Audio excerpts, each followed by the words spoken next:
What is going on, everyone? Nasdorachi coming back at you again today with another 5.9 featured news video. We have two topics up for discussion today. As you can see, one of them over from the article to my right, we have Steam Deck getting access to a new app that should be especially useful for getting portability and emulation accessible to Steam Deck owners, as well as the second article being Nintendo finally adding Bluetooth audio support to the Switch via a new software update, mainly for getting people to connect their, of course, wireless earbuds or headphones or maybe like a Beats audio pill, just a plethora of different audio devices that will now be accessible on the Switch after all this time. So we don't want to waste too much time on introductions, but of course, if you're new here, consider subscribing to the channel. Definitely would love to keep everyone out there up to date and entertained with all of our gaming and news related content as well. Be sure to check us out on Twitter. Give us a follow for consistent updates there on everything 5.9 related. And with that being said, if you enjoy this type of video, consider liking it. Maybe we can get lucky, catch an algorithm, and get some more eyes on it. And with all that out of the way, let's jump into the first article here. The Steam Deck's killer app just launched on the Steam store. So of course the Steam Deck itself won't launch until later on in the year, closer to the holiday season, but people are anticipating, based off this new program, that it will have a lot of added functionality and ease of use getting emulation and older games to work. So what's been happening is Retroarch has been added to the Steam library. It's a third-party program that really does open the door for emulation to those people out there who may not be as tech savvy as some of the rest of us that can't live without playing older games. So of course, if you are very technically adept, you will be able to use the Steam Deck to install things like SNES 9X or EPSXE or, plenty of different emulators out there. I think there's literally hundreds of them. And again, if you know what you're doing, you probably would have been able to get it to work anyway. But Retroarch, a tool that's been available for Windows for quite a while, does make the process simple, and it allows anyone to be able to quickly begin playing classic games on their device. Now again, this is a little bit of future sight. Again, Steam Deck's not out yet, but people are seeing the release of this app from Valve, and they're tying it to how incredibly useful it could be in this spirit of portability here. So without something like Retroarch, Steam Deck owners likely would have been able to resort to sideloading apps from the internet. Of course, we just went over that, people that find them themselves and know how to do it already. But many gaming fans don't really know how to do that. Some people, like the article says, would pretty much be able to do it anyway and jump through all the hoops. But, those less tech savvy folks, they're going to need some help. So Retroarch on Steam has emulator cores for N64, Game Boy Advance, Neo Geo, and more. I gotta look up what the and more is, but the more the better. You have things like PS2, Sega Genesis, Sega Game Gear, plenty of other systems that could really benefit from this. I'm sure it's going to be a very big gray area and licensing nightmare, but going off the original philosophy of ROMs, that if you already own the game, like for me example, I own Super Mario RPG on cartridge in the other room, it would be perfectly legal for me to then possess it in emulator and ROM format, because I've already paid for it, I have the license to use it privately, it would be good in that sense. So of course we're going to keep it clean here.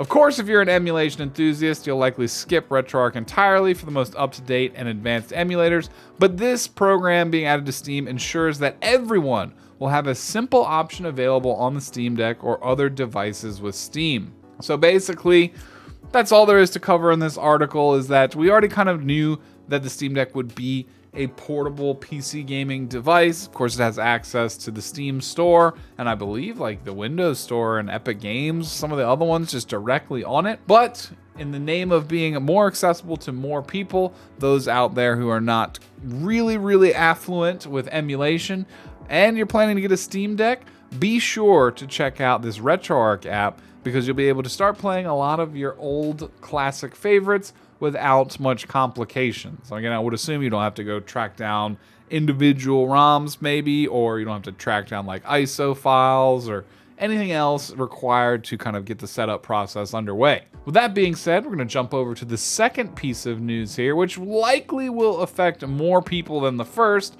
But of course, Nintendo finally adding Bluetooth audio to the Switch and a new kind of software update. No new hardware has been added. Nothing's been changed about the console, but they just patched it, and apparently it had the functionality built in, and now it actually works. So Nintendo, in a surprise announcement, added Bluetooth audio support to the Switch through a software update.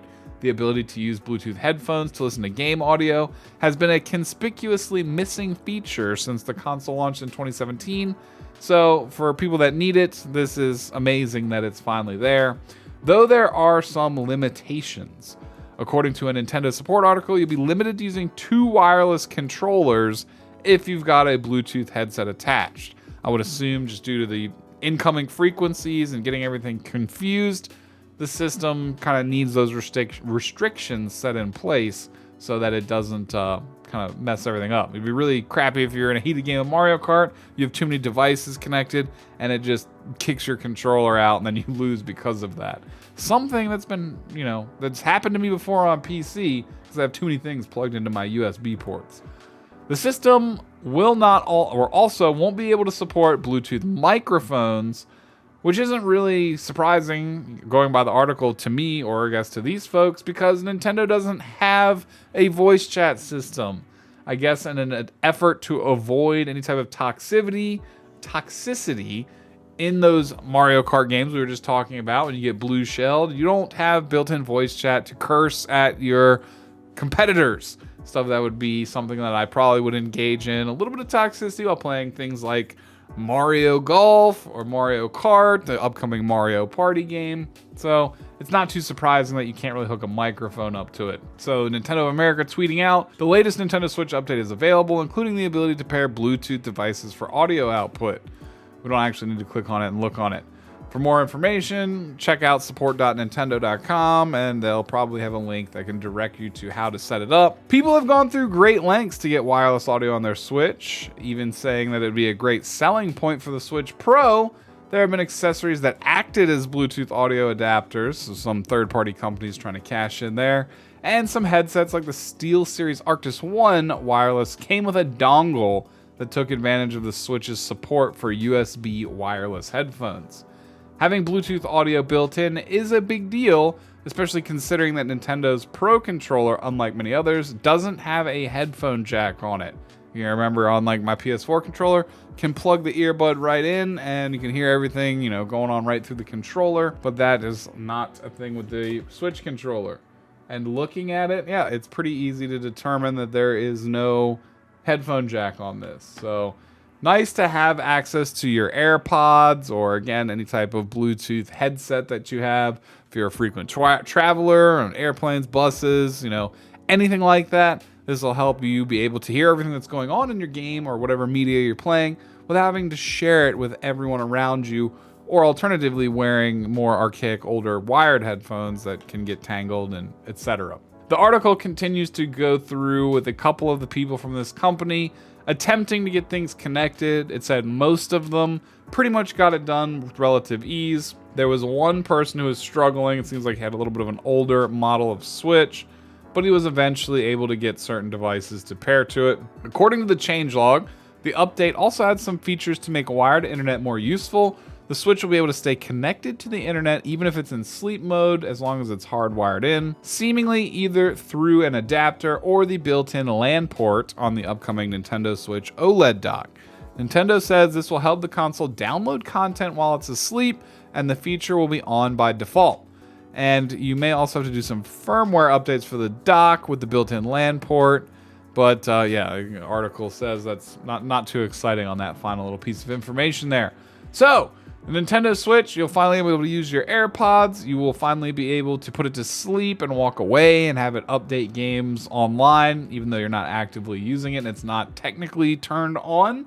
So that's pretty good information for Switch users there. I'm sure that's really no bad news there at all. It's just an update, quality of life. It's nice when it comes to hardware, although I guess it's a little bit kind of suspicious that this Switch can support it this whole time, which is a software update. Why was it not included sooner?